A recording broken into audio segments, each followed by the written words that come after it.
Dinas Lingkungan Hidup DLH Kabupaten Tabanan menyemprotkan ekoenzim untuk memulihkan kualitas udara akibat kebakaran di TPA Mandung, Desa Sembu Gede, Kecamatan Kerambitan.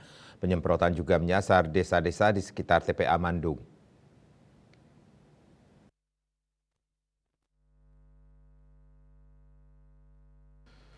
Kepala DLH Tabanan Gusti Putu Ekayana mengungkapkan penyemprotan ekoenzim dilakukan sejak Selasa 24 Oktober. Petugas menyasar sejumlah desa yang berada di sekitar TPA Mandung, di antaranya Desa Sembung Gede, Desa Klating, Desa Samsam, Desa Penarukan, Desa Tibubiu, dan Desa Klating, Kecamatan Kerambitan. Penyemprotan ekoenzim menggunakan mobil gunner atau tangki milik PMI.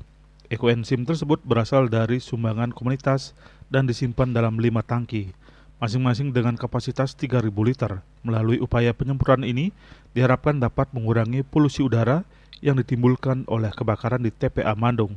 Dipaparkannya, pasca kebakaran beberapa hari lalu, kondisi TPA Mandung sudah mulai ditangani. Dampak kebakaran hanya menyisakan asap sebagai masalah utama, sedangkan titik api sudah berhasil dipadamkan. Sebelumnya, Ekayana menyampaikan penanganan TPA Mandung pasca kebakaran terus dilakukan, salah satunya dengan membuat kubangan air menggunakan alat berat atau eskavator. Pembuatan kubangan dimaksudkan untuk mempercepat proses pendinginan pada bagian bawah sampah, sekaligus menetralisir gas metana yang ada di kubangan tersebut. Bisnis Bali melaporkan.